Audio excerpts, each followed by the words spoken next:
Hola a todos, bienvenidos al primer debate del Centro de Pensamiento Estudiantil Orinoquia. En este momento inauguraremos un espacio de discusión. El día de hoy será sobre el tema de tierras, un tema no poco importante para la región de la Orinoquia y que está atravesado por distintas tensiones, algunas de las cuales nos referiremos el día de hoy. Nos acompañan en la mesa para conversar sobre este tema Álvaro Torres, abogado experto en derechos humanos, derecho penal y derecho agrario de la Universidad Nacional de Colombia.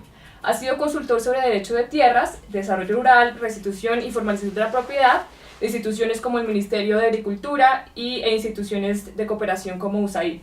Candidato magíster en estudios sobre el desarrollo de la Universidad de Helsinki y experiencia académica como profesor universitario y como investigador.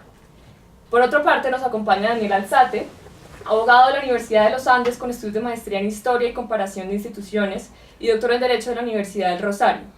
Tiene experiencia profesional en la Corte Constitucional, ha sido parte de la UTL del representante India Asprilla en el Congreso de la República y también ha sido funcionario de la Alcaldía Mayor de Bogotá, entre otras instituciones. Actualmente cursa la especialización en Derecho de Tierras de la Universidad Externado de Colombia y es profesor de universidades como la Gran Colombia, la Universidad del Rosario y la Universidad de los Andes. Y quien les habla, Luisa García, abogada de la Universidad de los Andes con estudios en periodismo, asesora junior de la firma Muñoz Tamayo de Asociados, Casa Nareña, y miembro del Centro de Pensamiento Estudiantil Orinoquia. Para empezar, quiero agradecerles a los dos por haber atendido esta invitación y por estar aquí con nosotros. Este panel consistirá en una conversación semiestructurada en la que queremos conversar entonces sobre algunas tensiones, específicamente 3 de ellas, y empezar a debatir y a generar nuevas preguntas. Entonces tendremos 15 minutos para la primera parte, luego otros 15 minutos para la segunda sección y al final esperamos hacer 30 minutos de algunas preguntas y la sección final de la conversación. Entonces, para empezar, quisiéramos trabajar o conversar sobre el tema de tensión entre acumulación de tierras y el modelo CIDRES en Colombia, o de alguna otra forma la tensión entre concentración y democratización de la propiedad rural. Hace poco se constituyó la primera zona de interés de desarrollo rural económico y social CIDRES, que estará ubicada en el municipio de Puerto López Meta, específicamente en la Orinoquia, y cuenta con un área de 175.000 hectáreas dentro de 674.000 que tiene el municipio, es decir, es una proporción del 25% del territorio municipal de Puerto López, lo que abarcaría esta zona, lo que corresponde a 860 predios. Las CIDRES prometen dinamizar la economía nacional rural, particularmente consiste en facilitar la inversión privada en grandes extensiones de tierras para producir proyectos de agroindustria, que deben ser pecuarios o agrícolas, a desarrollar en zonas apartadas que demandan elevados costos de adaptación y que presentan altos niveles de pobreza, entre otras características que delimita la ley 1776 de 2016 que crea las CIDRES. De esta manera, la aprobación de la primera CIDRES se ha insertado en un hondo debate jurídico, político y social sobre la conveniencia de este modelo y viene en una tensión de binarios como minifundio, latifundio, distribución, concentración, economía campesina o familiar de subsistencia y agroindustria y prácticas tradicionales o modernización del campo. En esta medida quisiera preguntarles entonces primero que nos puedan contar sobre su experiencia en el tema, cuál ha sido su acercamiento al tema de tierras y posteriormente estaremos hablando sobre las CIDRES y sobre este modelo de desarrollo rural. Entonces empezamos en este momento con Álvaro y luego con Daniel en segunda medida. Bueno, muy buenas tardes, muchísimas gracias por esta oportunidad de participar acá y compartir mis ideas y mis experiencias sobre todo este tema que es tan complejo, tan complicado, pero a la vez tan interesante. Bueno, como tú lo comentas, yo soy abogado, yo tuve la oportunidad de estudiar en la Universidad Nacional, allí tuve la oportunidad de hacer unos primeros acercamientos hacia el tema de la relación que había entre la dinámica del conflicto armado y la concentración de la tierra en Colombia. A raíz de esto me surgió más allá del interés de ahondar sobre el tema del desplazamiento forzado y ya en este tema de desplazamiento forzado tuve la oportunidad de trabajar para la Organización Internacional de Migraciones, para la Unidad de Restitución de Tierras y para la Defensoría del Pueblo. Además he hecho cosas también para el Programa de Tierras y Desarrollo Rural de USAID y cosas independientes en temas de investigación. Básicamente, dentro de todo este trasegar que he tenido, esta relación que hay entre el conflicto armado y los temas de tenencia de la tierra, lo que más he identificado es que realmente hay un problema de abordar el tema, y es cómo se distribuye la tierra en Colombia. Es ese tema de la concentración de la tierra en el país. Y es que cuando se habla de desigualdad en Colombia, en general se habla generalmente es de la desigualdad en el ingreso. Un ejemplo, Colombia tiene un índice de desigualdad medido por Gini de alrededor de 0.53. Si uno lo compara con países europeos es relativamente alto. Si uno lo compara con Brasil va a ser relativamente, no relativamente bajo, pero es más bajo. Brasil está alrededor de 0.58. Estos dos son los países más desiguales que hay en Latinoamérica, que es la región más desigual del mundo, de acuerdo a las mediciones de Naciones Unidas. Ahora, ten en cuenta la cifra, 0.53, que se considera pues, relativamente alto, ¿vale? Si yo te hablo ahora de que el índice de Gini medido por la mayoría de los investigadores, por ejemplo de Machado, por ejemplo de Iván y Londoño, y lo que ha hecho la UPRA da 0.88, imagínate. O sea, es excesivamente alto y hay que llamar la atención sobre eso. ¿Qué quiere decir eso? Si el índice es 0, la Tierra está perfectamente distribuida dentro de los 45 millones de habitantes del país. Si el índice es 1, la Tierra está en manos de una sola persona. Si yo te digo que es 0.88, ¿tú qué vas a pensar? Es desvergonzadamente alto. Es desvergonzadamente alto y así ha sido sostenido durante el tiempo.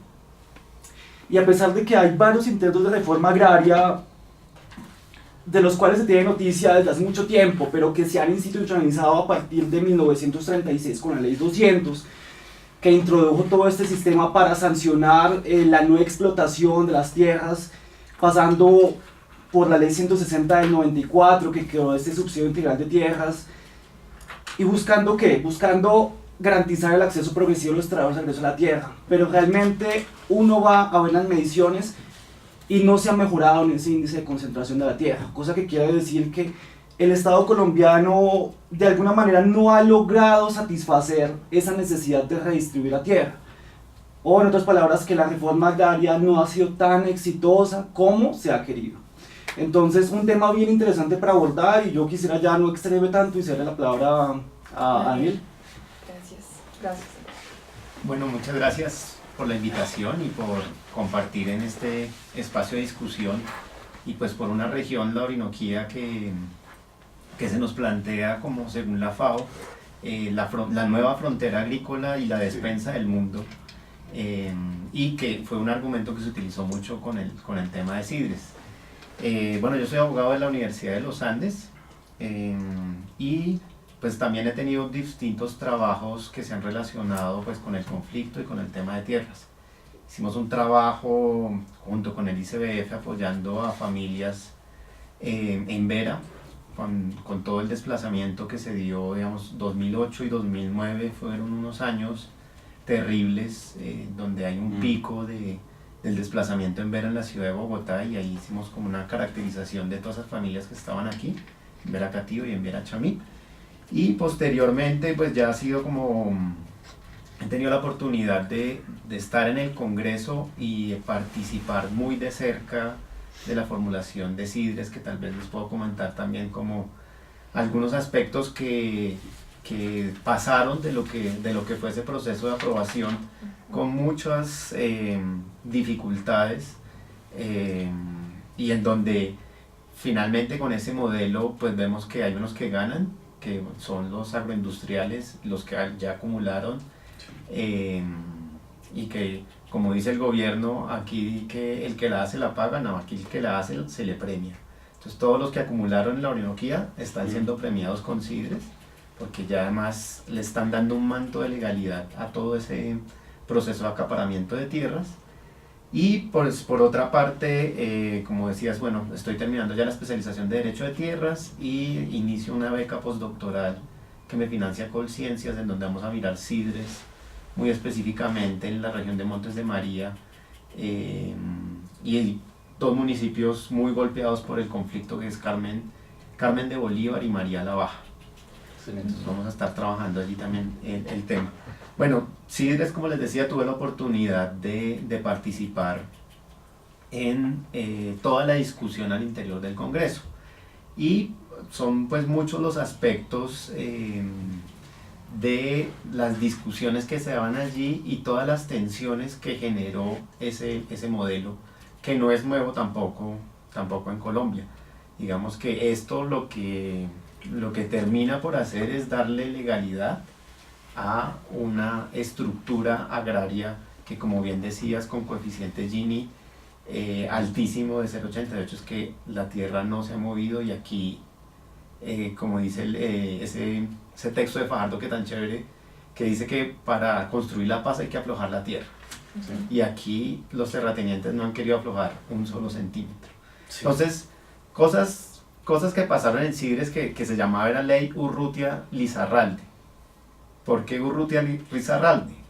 Urrutia, que con su firma de abogados Brigari Urrutia, muy reconocida para nosotros los abogados, estuvo asesorando a Río Paila Castilla en todo el proceso de acumulación que hicieron a través de las sociedades de SAS, y toda su firma de abogados, incluso con el abogado Noguera, que fue el gran defensor, que salía en la W, decir que eran abogados totalmente sofisticados y que esas operaciones estaban todas amparadas por la ley. ¿Sí? Y Lizarralde, que es también pues, de los ingenios azucareros, quien se inventa esta idea de las alianzas productivas. ¿Sí? Y esta idea, que además fue como se vendió el proyecto, de un gana-gana entre el terrateniente y el campesino, en donde era una alianza virtuosa de ambos, pero pues eso fue también bastante discutido, se dieron muchos argumentos para ir en contra de eso, pero finalmente esa posición ganó incluso al interior de la Corte Constitucional, porque también recordemos que ya la Corte Constitucional le dijo que las Sidres se ajustaban a la Constitución. Sí, ahí estás tocando muchos temas claves que quizás son como el punto central de toda esta discusión que hay entre baldíos, acumulación de tierras, y las Sidres. Entonces, efectivamente, como tú lo comentas, esta empresa, Urrutia, no solamente asesoró a la empresa, a una sola empresa, sino que asesoró a varias empresas para hacer la compra de estos predios que tienen una limitación. ¿Por qué? Valga la pena aclarar que estos predios ya eran propiedad privada cuando se adquirieron, ¿verdad? Pero ¿qué pasa? El artículo 72 de la ley 160 es quizá la herramienta más importante para frenar la concentración de tierra que hay en Colombia. Establece que no se podrán acumular predios que tengan origen baldío, es decir, predios que han sido adjudicados por parte de lo que entonces era el INCODER, o lo que entonces fue el INCORA, en calidad de baldíos, que puedan ser solamente adjudicados a lo que se conocía antes del decreto 902 como sujetos de reforma agraria, que era básicamente campesinos pobres que no tuvieron otra tierra. Entonces, ¿qué era lo que pasaba? Estas empresas, con una estrategia que pareciera sofisticada, pero que cuando uno va a ver el informe de la Contraloría que salió en el 2012, de la delegada de tierras de Contraloría, uno establece que es la metodología, que es básicamente crear varias empresas que son dependientes de una principal para adquirir varios predios, que tienen origen todos en estos predios adjudicados inicialmente como baldíos. No solamente eso, sino que además se hacían con un incentivo de capitalización rural, que entonces es de alguna manera una forma de captar recursos públicos por parte de una persona jurídica. Entonces, ¿qué pasaba? Esta persona jurídica se dividía en varias y a través de estas captaba varios subsidios, varios incentivos, cosa que fue demostrada que era ilegal, que eso no se podía hacer, a pesar de que esta firma decía, no, estamos haciendo algo completamente ilegal. No se podía hacer, no se puede hacer. Es algo muy similar a lo que pasó con el agroingreso seguro, que es básicamente establecer varias personas jurídicas que dependen de una sola. Sí, muy interesante lo que estás comentando, sí, Daniel. Partiendo un segundo de lo que acaban de decir, y un poco tratando de balancear el debate, quisiera centrar la pregunta. Ok, ya entendimos que en el Congreso por lo menos la posición de la UTL fue en contra y... Sí, se hicieron dos ponencias negativas, tanto en comisión, porque INTI hace parte de la comisión quinta, sí, y también en el Senado se interpusieron dos acciones de tutela contra ese proyecto de ley. Con los demás.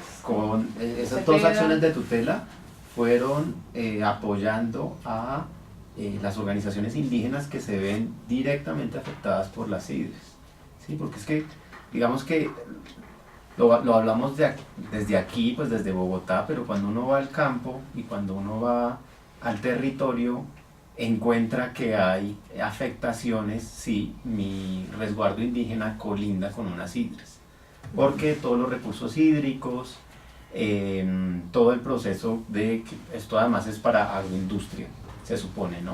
Porque todavía no sabemos bien qué tipos de proyectos van a implementar, pero eso va a generar conflictos también y dificultades para quienes colinden con sidres. Y por eso se dijo que se necesitaba consulta previa. Incluso es que este proyecto y su trámite fue, digamos, el antitrámite de lo que es un proyecto de ley. ¿Por qué? El Ministerio del Interior dijo en un concepto que se necesitaba consulta previa por los sitios en donde se iban a afectar, porque si tú cruzas el mapa de sidres con un mapa de asentamientos indígenas y de población afro, se van a traslapar completamente, ¿sí? Y son todas esas características del artículo 1 van a estar este tipo de población. Entonces, por la mañana se emite el concepto y por la tarde se dicen, no, qué pena, nos equivocamos, pero es que aquí no necesita consulta previa. Pero, ¿qué es la seriedad de un gobierno y de un ministerio que supone que la consulta previa no es algo que se quita y se pone? Claro. La consulta previa es un derecho fundamental de las comunidades. Sí, exactamente. Y con el antecedente de que ya la ley 160 se intentó reformar en el momento y precisamente como no se hizo consulta previa, se declaró inconstitucional esa reforma que se había hecho. Que venía por Plan Nacional de Desarrollo. Sí. Bueno, volviendo entonces a esa idea de balancear un poco el debate, quisiera como centrar y recoger lo que vienen diciendo. Entonces, hay un tema, hay unos asuntos en contra que son la tensión que surge con las comunidades minorías en el territorio, como indígenas, como étnicas, el tema de darle un manto jurídico a la acumulación ilegal de baldíos o de bienes de la nación, y a que pues evidentemente se sigue conservando la concentración de la tierra, que es una de las características más graves de nuestro escenario rural y de desigualdad. Un poco entonces para ir al otro lado de cuáles son los pros y cómo podemos entonces discutir por qué esos pros no se validan, o de pronto en algunos casos sí, está el hecho de que la ley se enfoca en zonas de difícil acceso, con infraestructura poco desarrollada, con índices de pobreza altos y también zonas deprimidas de alguna forma. Claro, pensemos específicamente y en este momento en Puerto López, ¿no? Pues, ¿cómo ya vemos visualizada la ley en este caso ejemplo? Y además de eso, pues existe la discusión de lo que venías diciendo de la seguridad alimentaria y cómo al ser la llanura la próxima frontera agrícola necesitamos explotarla y desarrollarla para poder atender a la demanda de alimentos. Y además, conectado con eso, el tema de la competitividad, ¿no? Que tenemos diferentes tratados de libre comercio, buenos, malos, difíciles, con sus dificultades o beneficios, pero el tema es que para ser competitivos y para que la industria nacional pueda continuar y pueda ser sostenible, hay que desarrollarla, tecnificarla, pues esa es la premisa, ¿no? Ya ustedes me contarán qué opinan sobre eso. Y por último, el tema de la asociatividad, que está también conectado con las alianzas estratégicas que fueron planteadas en un principio. Como ustedes, tú decías, hay unos que ganan, otros que pierden. Tratemos de pensar en la idea de si una asociatividad entre pequeños, medianos y grandes productores podría funcionar, y si no, entonces, ¿qué podemos hacer? ¿Seguir siendo totalmente vecinos aparte? ¿Es posible que en Colombia puedan convivir los pequeños, medianos y grandes, o tenemos que agrandar los medianos y ser menos los grandes? ¿Qué opinan sobre esos pros que plantea la ley? Entonces empecemos al revés. Hemos empezado por Álvaro, ahora por Daniel y luego Álvaro.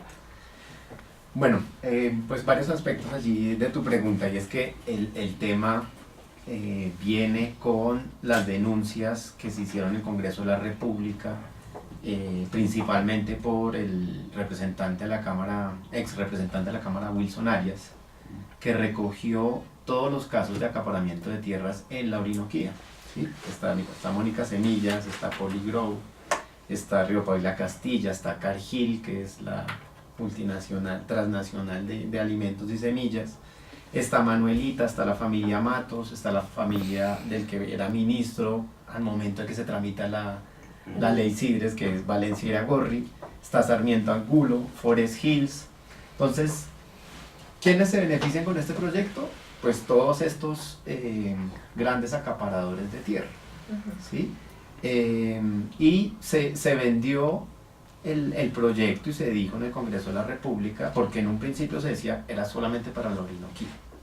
Y entonces, claro, sale todos estos procesos de acaparamiento de tierras, pero mire Estado, además, también en ese momento está el informe de la Contraloría que dijo algo muy importante, y es que acaparar tierra de origen baldío es un daño al patrimonio del Estado, porque es que el baldío el Estado tiene un dominio eminente sobre el baldío.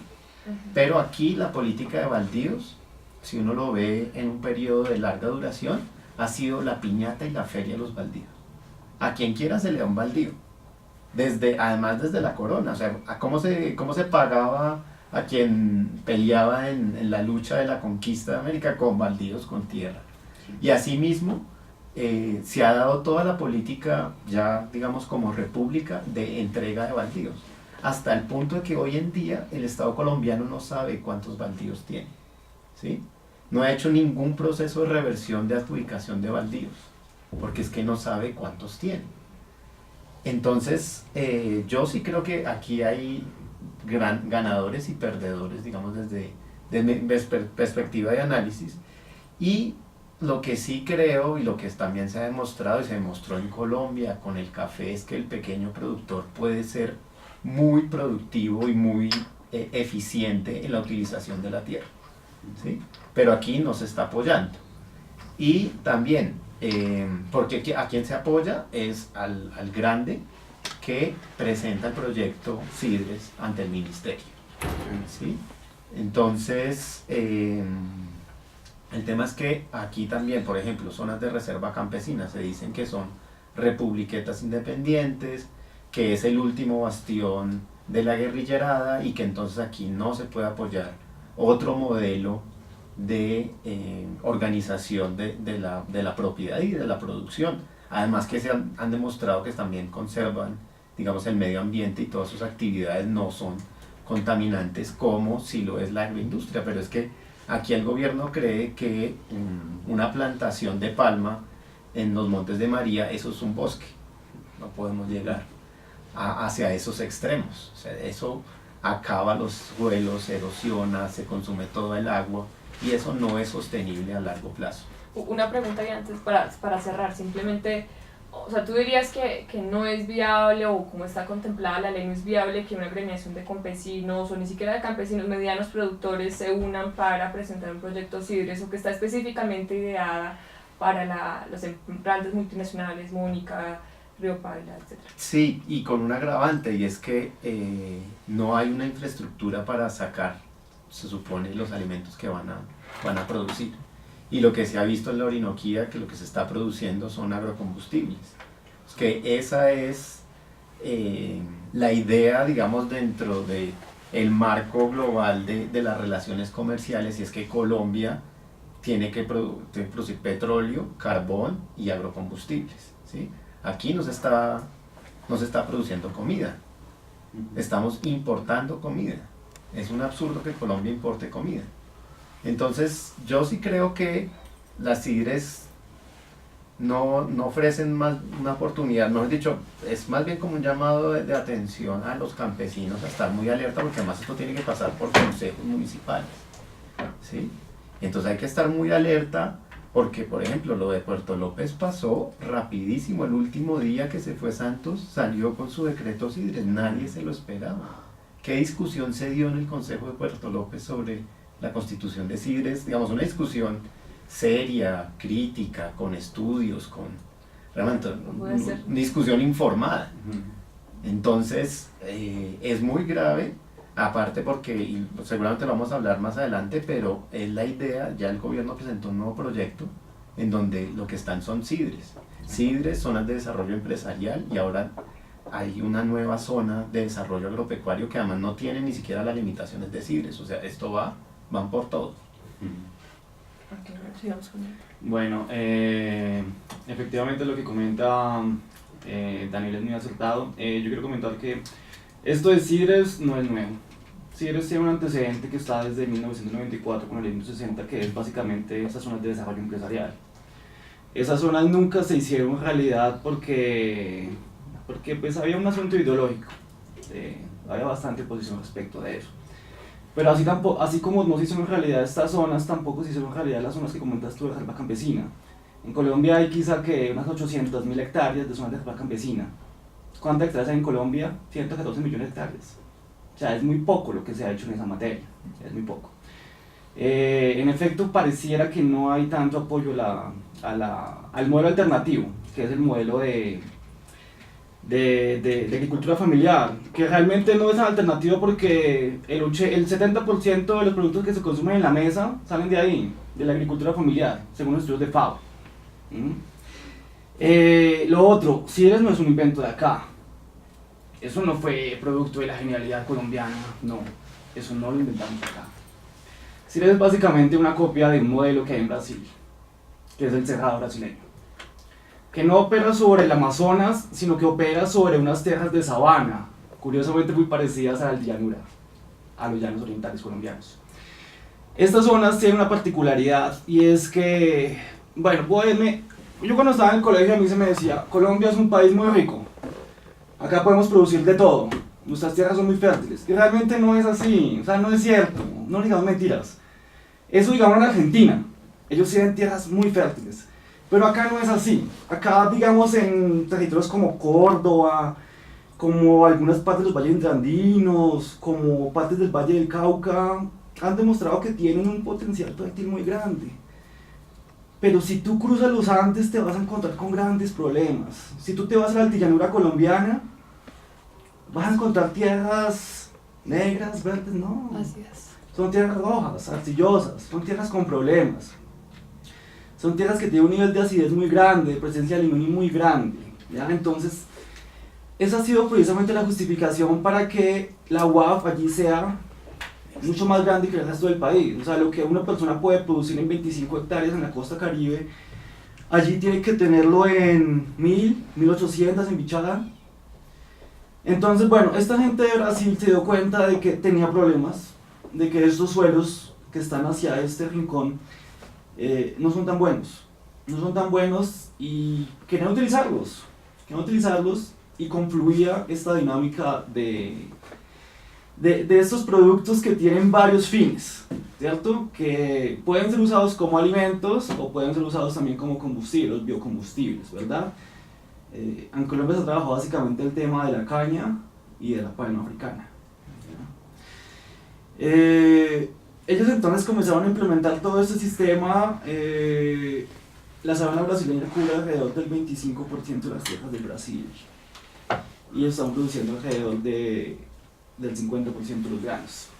Están acá invirtiendo un montón de plata porque no es fácil, porque efectivamente se dieron cuenta de que estas dinámicas, estos productos como la soya, como la caña, como la palma, no pueden ser trabajados por pequeños agricultores, que ellos requieren grandes extensiones de tierra. Ahora, la palma tiene una participación en Colombia no tan alta, a pesar de lo que se dice. Uno no sabe si es porque van por más, como lo decías tú al final de tu argumento, o si hay otro tipo de limitaciones. Los principales productores son Tailandia, Vietnam, que nos multiplican por 100 la producción de acá, ¿ya? O sea, es una tendencia mundial. Antes de la conservación de la tierra la hacían en Colombia los ganaderos. Desde un tiempo para acá la comenzaron a hacer los productores de este tipo de biocombustibles. A mí me gusta mucho hablar del Gini, por ejemplo. El Gini en Colombia más alto está en el Valle del Cauca, 0.9, y coincide con estas zonas en donde se ha hecho fuerte la industria de la caña. Ginis no tan altos hay en la costa Caribe, donde todavía se conservan sistemas de concentración de la tierra por parte de los ganaderos.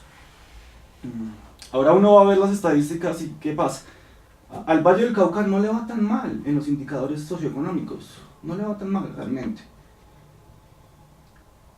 Si uno compara los indicadores con los de la costa Caribe, se va a dar cuenta efectivamente que a mayor índice de concentración, a la costa caribe no le va tan bien esos indicadores. O sea, la concentración de la tierra por sí sola no es el problema, me parece.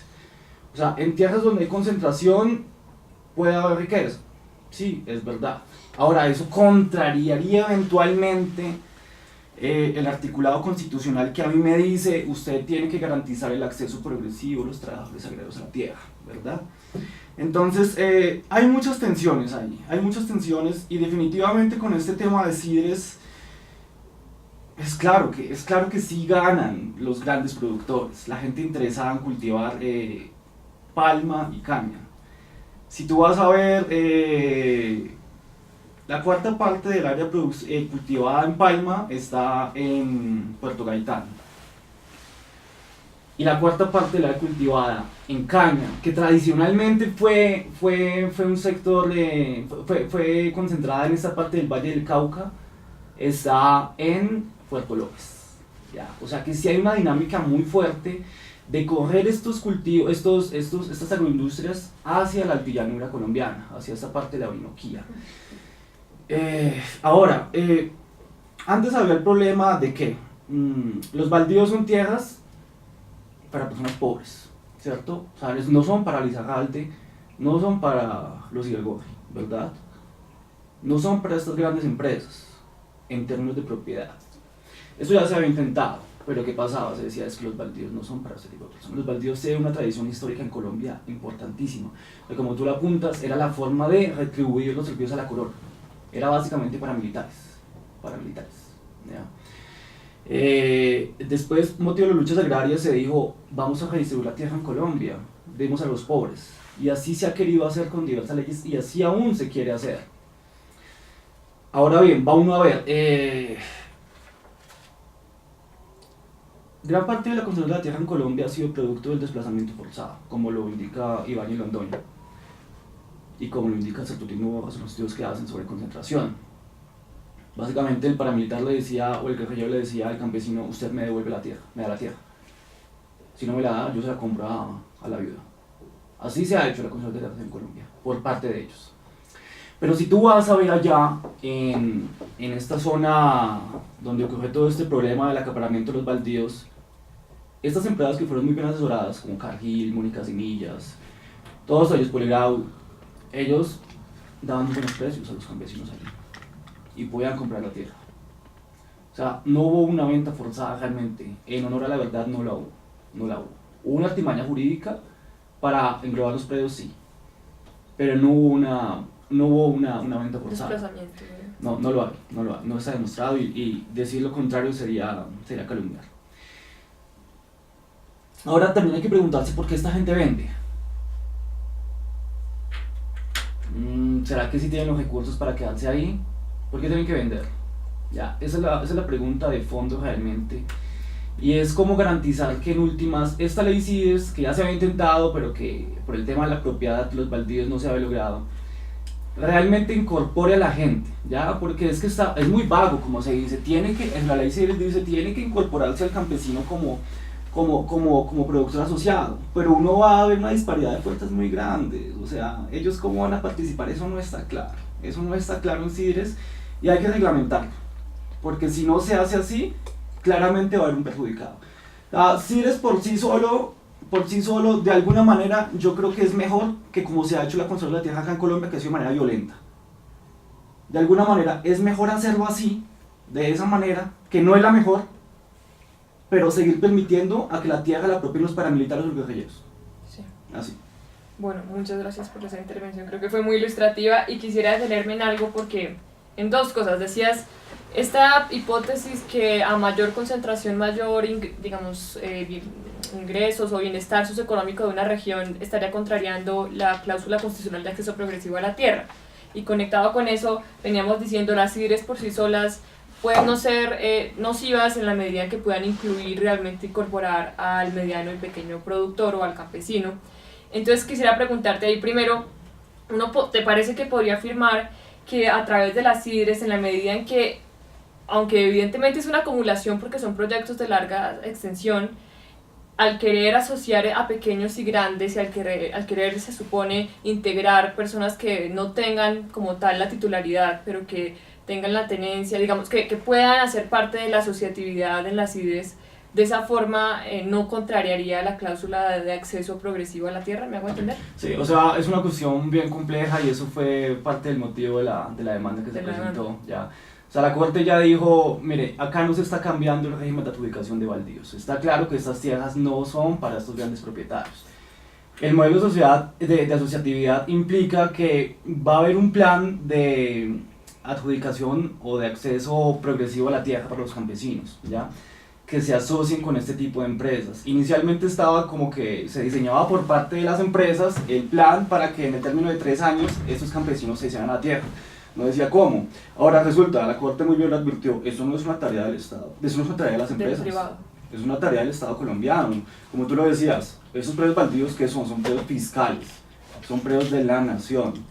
Por eso la Contraloría hizo el estudio, ¿ya? Porque en efecto, cuando hay una adjudicación irregular del baldío, cuando hay un acaparamiento del baldío, cuando hay este tipo de apropiación ilegal de los baldíos, claro, está siendo perjudicado la persona que es el ocupante, ¿verdad? O sea, el pequeño campesino que está ahí, pero también el Estado colombiano. El Estado colombiano también está perjudicándose ahí, ¿verdad? Porque son sus tierras. Y como tú lo decías antes, no hay un inventario de baldíos en Colombia. O sea, lo más parecido que hay es el estudio que hizo la UPRA recientemente, que con base en unos folios que le envió la superintendencia, donde se identificaba que, bueno, predios sin antecedente registral, presunto baldío. Es todo lo que hay.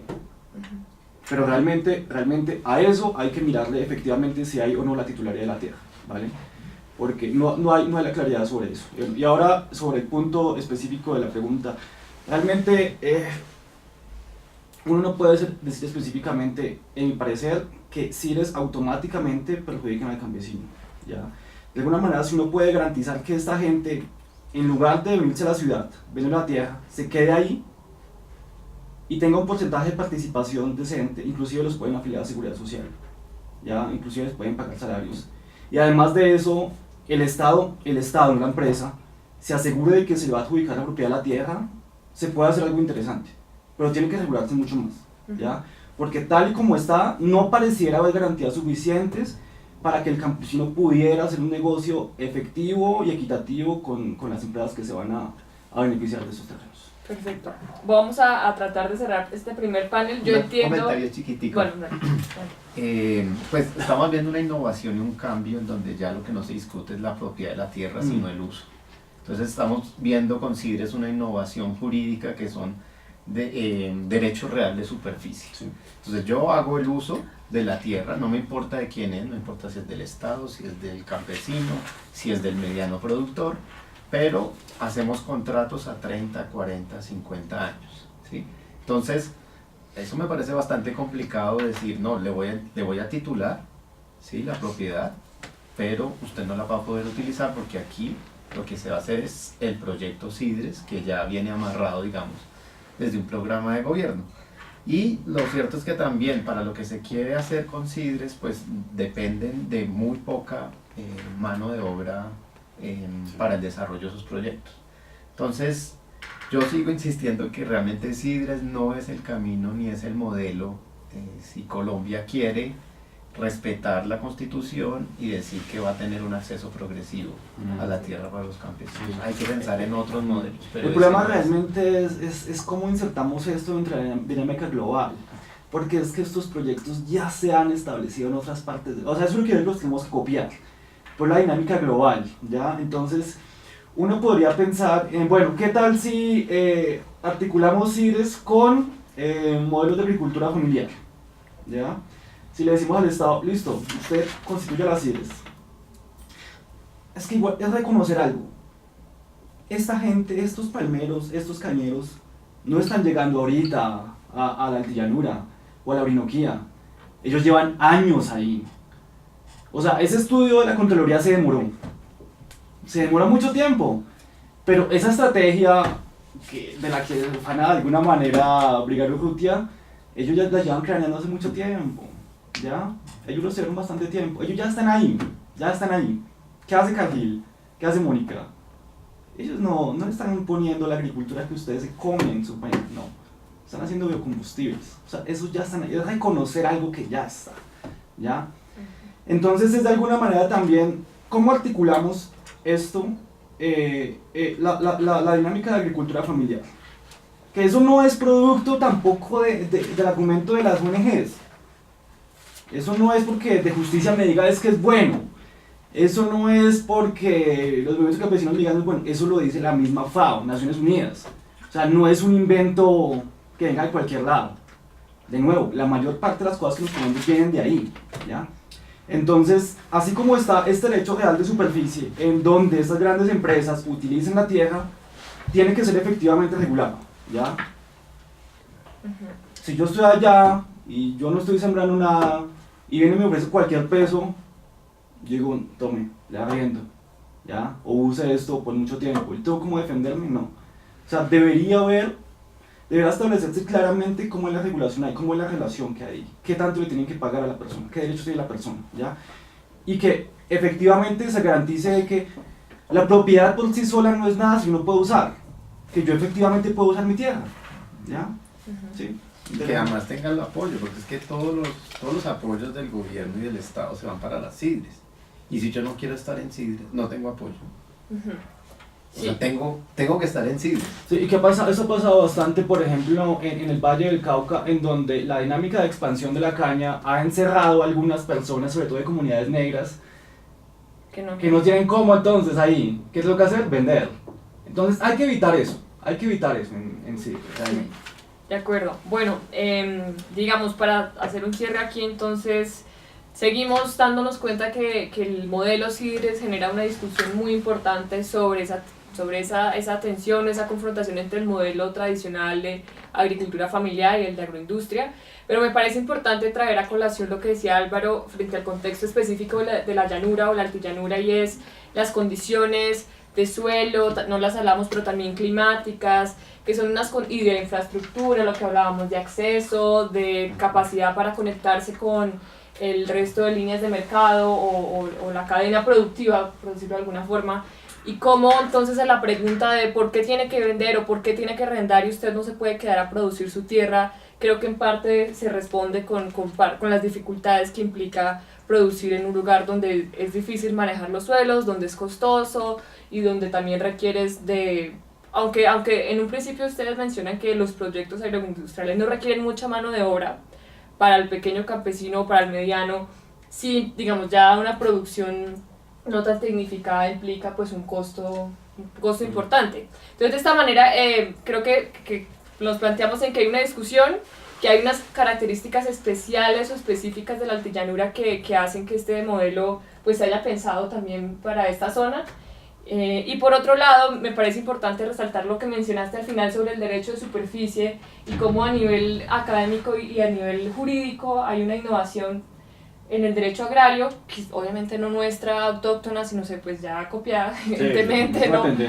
Pero entonces, digamos, llegó para quedarse y llegó para desafiar, creo yo, el pensamiento, o más bien la estructura del derecho rural de Colombia en las últimas reformas y el planteamiento de acceso a la tierra o acceso al uso de la tierra. Y en tercera medida, y volviendo entonces al tema de los campesinos, quisiera entonces introducir que en una de las audiencias en el Consejo Municipal de Puerto López, un campesino decía: pues yo vine acá a escuchar qué viene a decir la UPRA y qué vienen a decir ustedes y qué es esto de las CIDRES, y vengo a saber cómo el Estado me va a proteger a mí. Entonces sigue habiendo esa incógnita, y eso tenemos que tener mil ojos en qué va a pasar en Puerto López con las colindantes, con los vecinos y con los pequeños y medianos campesinos que cayeron en estos 860 predios, que seguramente son muchos y que son muy distintos, ¿no? No son homogéneos. No va a ser el mismo la persona que ya producía arroz o que tenía una servidumbre petrolera y que seguramente tenía unas características distintas a diferentes poblaciones que se encuentran en el territorio. Y ya por último, para conectar nuestro siguiente tema y último tema, y es con lo que tú mencionabas de la articulación entre CIDRES y agricultura familiar. Y es que lo que pasa es que el punto 1 de la reforma rural integral en el acuerdo de paz mencionaba explícitamente esta idea de articular digamos, todos los agentes en la agricultura, se supone. De los pequeños, los medianos y los grandes, y le enfoque en los pequeños y en sujetos de especial protección como la mujer rural, como también todas las víctimas del conflicto.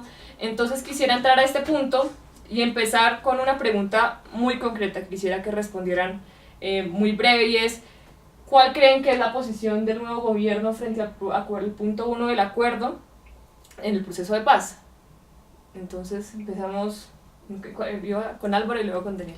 Bueno, perfecto. Es un tema que yo no sé si pueda responder de manera muy breve porque es que básicamente es el problema de Colombia. Entonces estamos en guerra. Esto no es un problema de narcotráfico, realmente. Narcotráfico es una cosa que se adicionó a la dinámica del conflicto armado en Colombia. Pero realmente el conflicto armado en Colombia está explicado por esta dinámica de disparidad en el acceso a la tierra. O sea, eso lo han demostrado estudios de toda parte, ¿ya?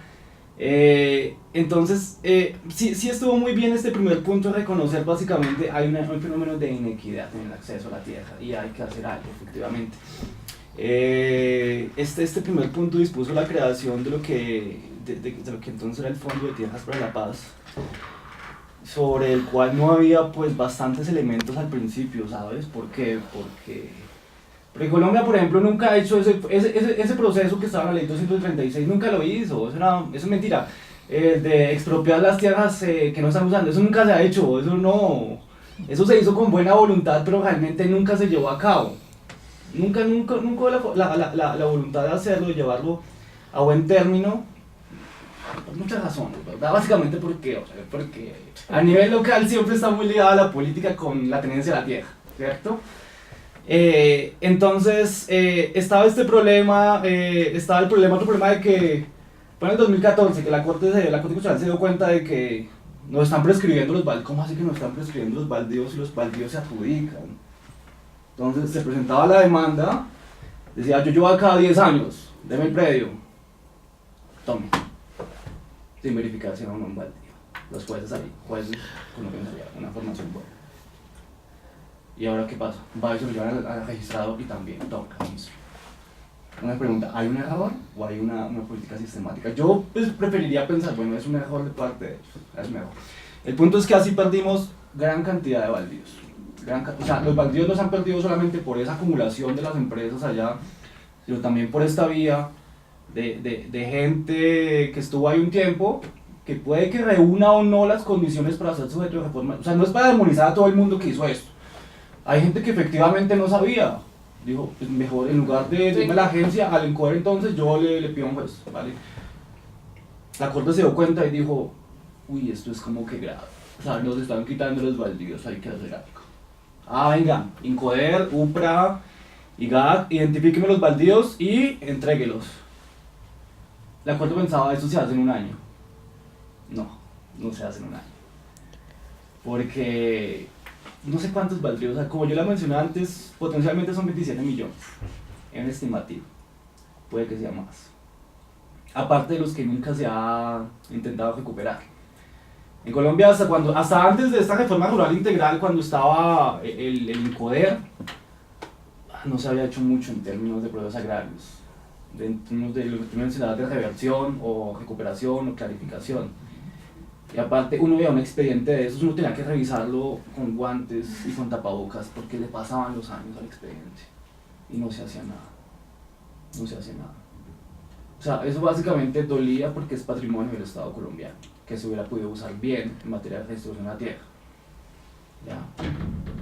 Inclusive a largo plazo, eso les sirve a las empresas, ¿ya? Para que cuando eso salga de dominio del Estado, de alguna manera puedan ejercer algún tipo de negocio ahí, ¿ya? Porque eso da seguridad jurídica.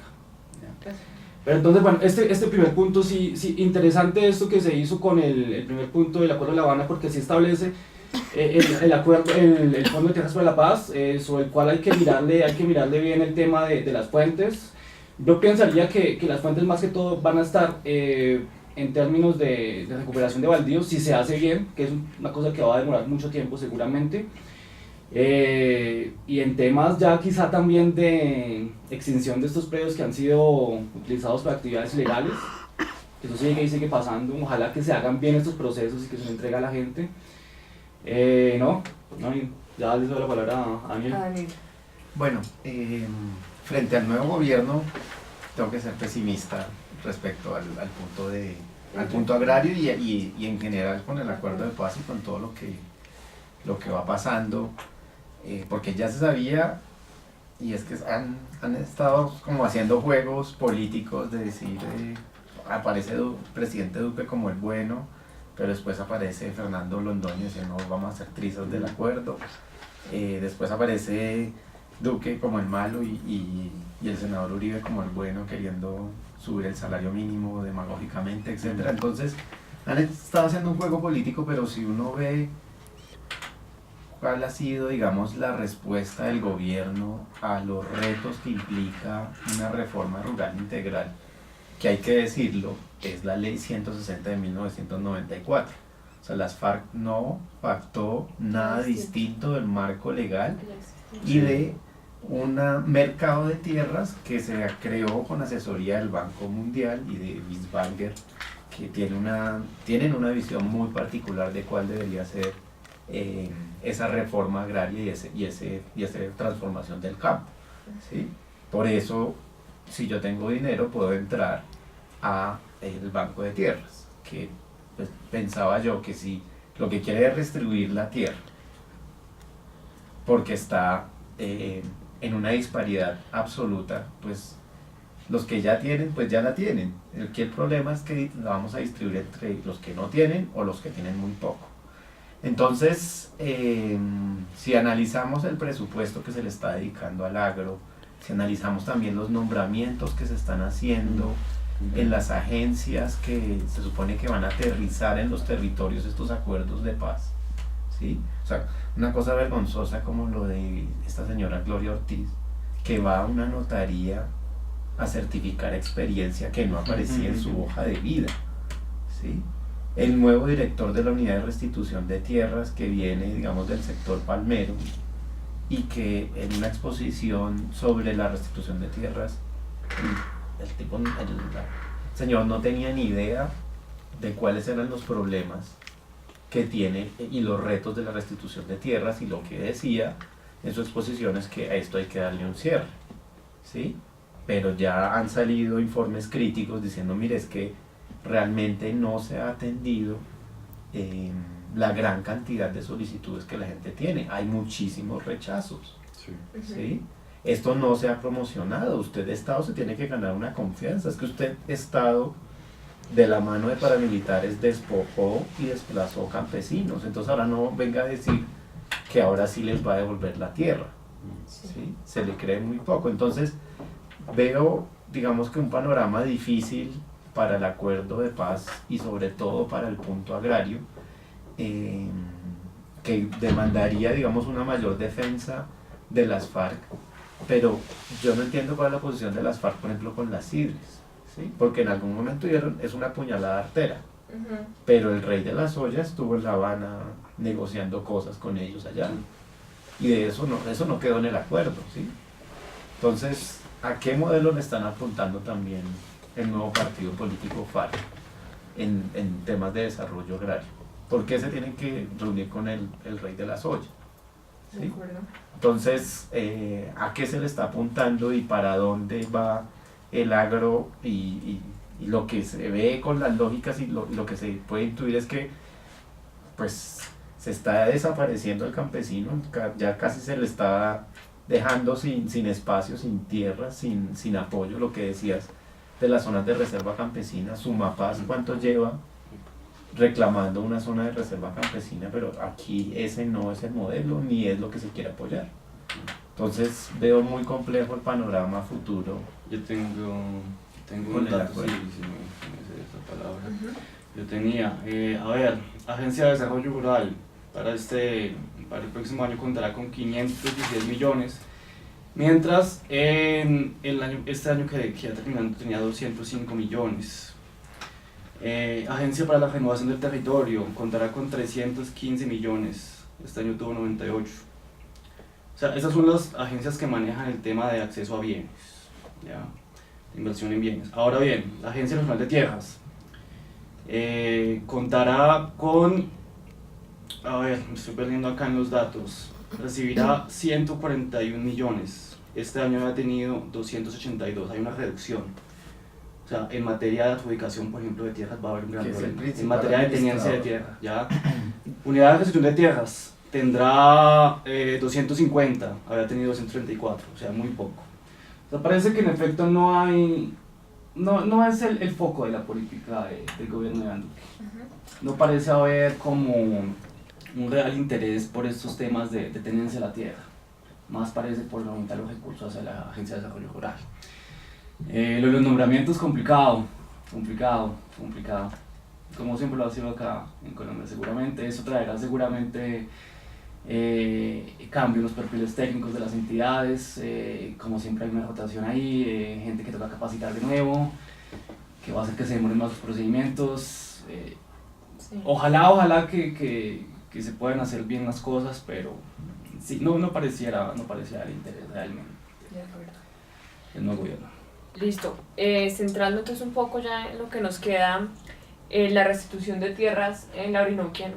en la región que nos compete, ha sido muy difícil, especialmente, digamos, el juzgado está en el Meta y ha sido complicado. En el Meta hay algunos fallos, pero en el resto de departamentos es muy poco, y se ha hecho un avance en la microfocalización, pero la macrofocalización ha sido muy difícil. Esto ya es un tema muy técnico, pero creo que sí es importante que pues desde la experiencia de cada uno podamos centrarnos en esa minucia de por qué ha sido tan difícil y cómo aterriza la restitución de tierras en una región muy golpeada por el conflicto, pero también muy extensa, donde lo mismo, el acceso a ciertos lugares no es fácil y desde el derecho nos estamos quedando cortos, y si no es que ya pues el tiempo se nos acaba porque la restitución de tierras ha avanzado mucho en otras regiones, pero acá muy poco. Entonces, volviendo, ya perdí el orden, pero entonces creo que Álvaro primero y luego Daniel sobre por qué creen que ha sido tan difícil en la Orinoquia.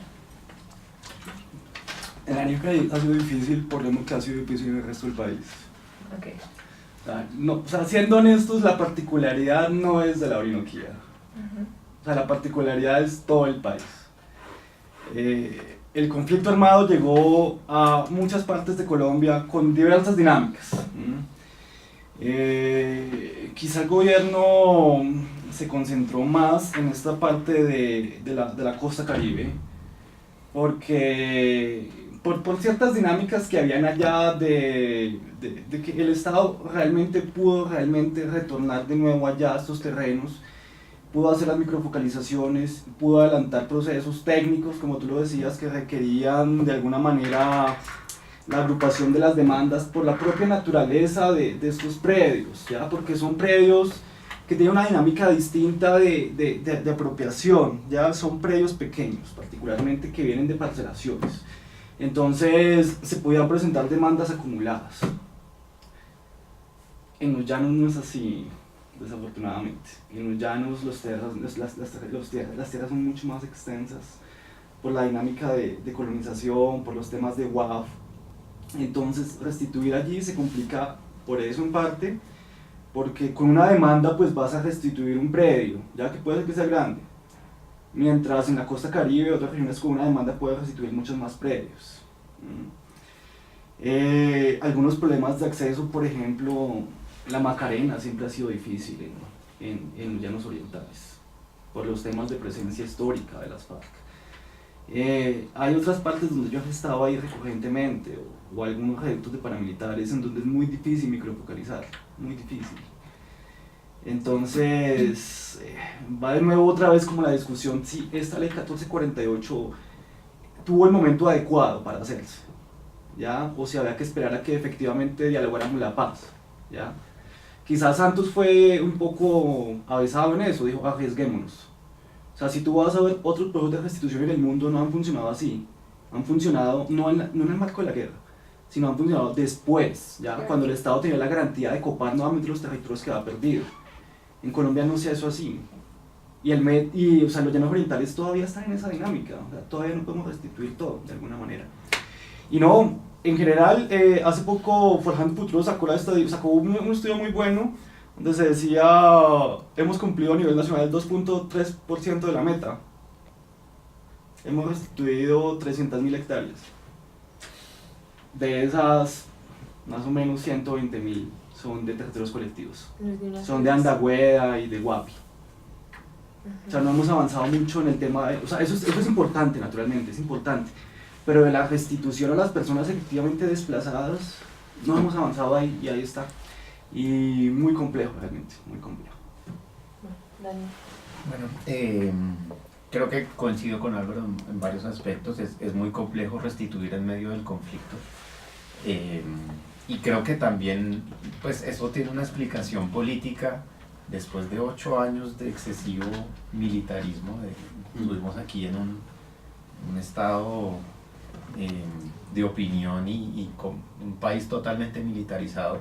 Creo que lo primero que llegó a hacer Santos fue una ley de víctimas y restitución de tierras, que tenía un sentido político, pero que cuando uno va a examinar los resultados de la restitución, pues se queda pues bastante sorprendido por todos los esfuerzos que se han hecho institucionales, la cantidad de recursos que se han utilizado en este proceso para tener tan exiguos resultados, sí, inflados por lo que se ha restituido a las comunidades indígenas, sí, que son, digamos, muchas hectáreas, pero que realmente al campesino todavía no se ha llegado.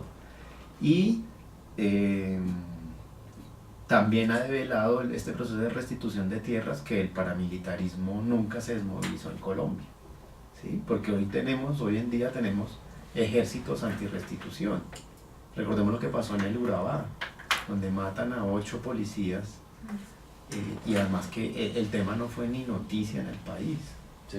¿Sí? O sea, todos los medios de comunicación nos enfocaban a los periodistas de Ecuador, pero los policías pasaron casi que desapercibidos, y que ha demostrado que esas estructuras todavía no quieren el control, no quieren soltar la tierra, ¿sí? Quieren seguir manteniendo ese control militar por el poder político y por el poder económico que les da ese control de los territorios. Entonces, ahora se viene ya, pues, restitución de tierras. Además es un proceso transicional, tiene que tener un corte. El gobierno sacó un decreto que está demandado ante el Consejo de Estado, que dijo que el corte era 11 de octubre de este año. Sí, pero el presidente de los consejos comunitarios está diciendo que se van a seguir recibiendo solicitudes, ¿sí? Y cursan proyectos como el de la representante María Fernanda Cabal del Centro Democrático, que buscan atacar y proteger a estos ejércitos antirrestitución del proceso de restitución, que ha sido toda la discusión con los segundos ocupantes y con la demostración probatoria, que ha sido también muy compleja, de la buena fe exenta de culpa, y pues que también da muestra de las complejidades del conflicto, y que también esto tiene que examinarse con el tema del acaparamiento de tierras y los grandes terratenientes, porque es que lo que se está viendo en el proceso de restitución de tierras es la pelea de un campesino pobre con otro campesino pobre por un pedazo de tierra, ¿sí? Y todos estos procesos de acaparamiento de tierras es como si no existieran, ¿sí? Es como si eso es intocable, de eso no se habla, no se discute, esa tierra está así y así se va a quedar. Entonces también me parece muy mezquino por parte del Estado, que entonces ahora tienen que pelear a ver, y quién tiene que demostrarse a quién es más pobre que el otro, y si tenía algún conocimiento del conflicto armado, entonces se imponen unos estándares morales altísimos, ¿sí?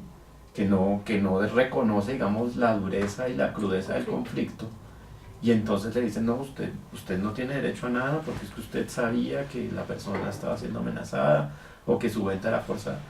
Digamos que ese tipo de complejidades del proceso de restitución de tierras también deberían considerarse, y bueno, todo lo que ha salido, por ejemplo el informe de la Comisión Colombiana de Juristas,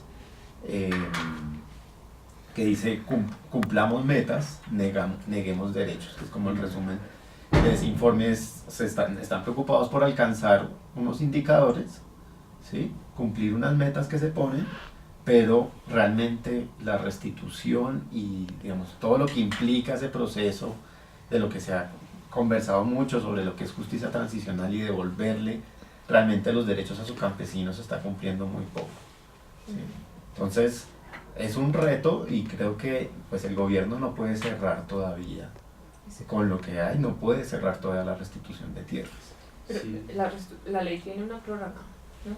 Digamos que va hasta el 2022, pero digamos que lo que dice el decreto es que ya no se reciben más solicitudes. Ok. ¿Sí? Entonces, es lo que te digo, el decreto dice eso, el nuevo director de la agencia dijo, pues yo ya no puedo recibir más, pero Duque está en los consejos comunitarios, digamos el último en donde un campesino dijo que lo iban a matar, o sea, casi que repetimos nuestra historia donde ya alcaldes iban a los consejos comunitarios a decir que los iban a matar y efectivamente los mataban.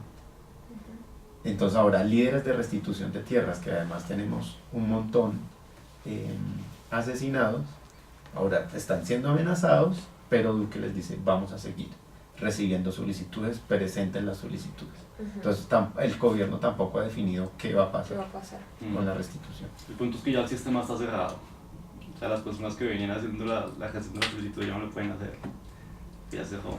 Es un tema difícil, hay que mirar realmente por qué esas personas no están presentando las solicitudes. ¿Ya? Si ya presentaron todas, ¿ya? Si es justo realmente ya cerrar el límite de tiempo. Es algo parecido a lo que pasa en Colombia con el tema de formalización de tierras, de que en Colombia nos dimos cuenta de que el 50% de las tierras no tenían títulos de propiedad. O sea, el 50% no tenían títulos de propiedad. Hagamos algo, hagamos una campaña para que la gente vaya y pida el título. La gente no va. Muchas veces porque no tienen la información. Entonces lo que se hizo allá, que fue bien interesante, es cambiemos la metodología, hagamos un sistema de barrido predial. Entonces, no hagamos esto por demanda, sino por oferta. Hagamos brigadas, vamos a los terrenos, miremos a quién le falta el título, formalicemos. Obviamente no es tan sencillo, no es tan sencillo. Pero es de alguna manera mejor que lo que se ha venido haciendo por parte de la unidad de tierras, en donde ellos esperan que la persona solicite. Eso no ha funcionado realmente, eso no ha funcionado. Y hay problemas que vienen también de atrás, como el diseño de la ley. O sea, uno, es que darle tampoco, tanto para a la unidad, o sea, ya como que ya o sea, no es tampoco tan justo, porque ellos lo han tratado de hacer bien. Pero ¿qué pasa? Ellos a veces quieren restituir, no se puede porque no está microfocalizado, ¿ya? Porque no hay control de seguridad. Eso no tiene otra, o sea, no, ni queriendo. Otras veces yo puedo presentar las demandas y se me quedan allá en el juez. O sea, es el diseño de la ley. O sea, ¿por qué dejárselo a esta parte judicial? Tal vez hubiera sido mejor haber pensado en una restitución administrativa. O sea, son cosas que van de mucho antes del diseño de esto. Y que también yo no sé si los estimativos iniciales fueron buenos. Ahorita decimos el 2.3% de la meta. Antes se decía, vamos a restituir 5 millones de hectáreas que fueron despojadas. Pero uno va a ver, en Colombia realmente hay 5 millones de hectáreas efectivamente cultivadas, por ejemplo. Ahora, en efecto hay 5 millones de hectáreas cultivadas en Colombia. En ganado hay alrededor de 30. Porque ha sido más la vocación de ganado que de agricultura, ¿ya? Entonces, habría que mirar si efectivamente era una meta adecuada. Quizá no era tanto como inicialmente habíamos pensado. Okay. ¿Ya? Entonces, no, muy interesante todo esto.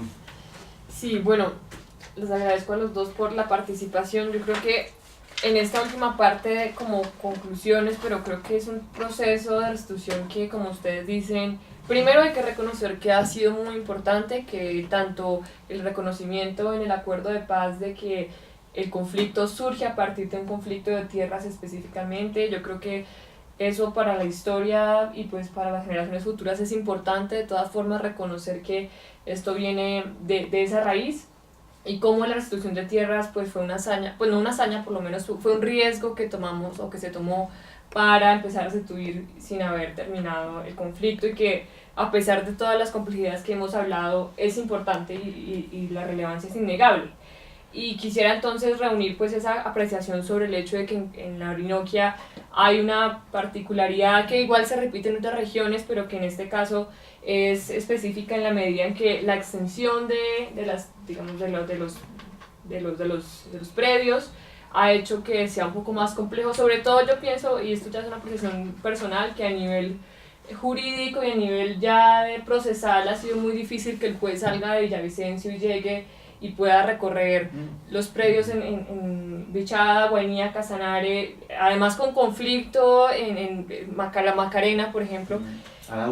Arauca, esa parte como material desde la parte jurídica, sea administrativa jurídica, porque puede ser el juez o puede ser el funcionario de la entidad, ha sido complicado, como llegar hasta el territorio y poder hacer esos procesos.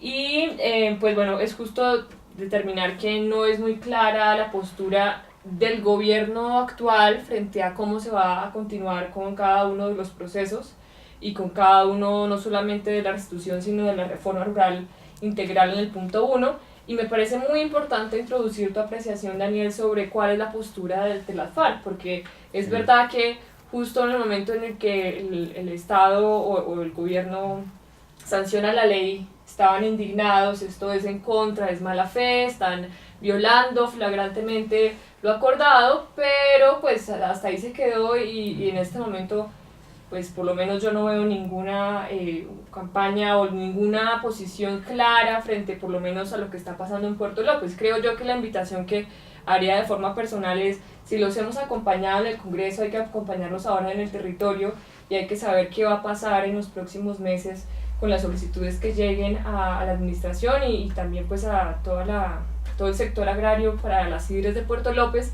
y qué va a pasar con los campesinos y medianos y pequeños. Y ahí debe estar, creería yo, el partido de la FARC.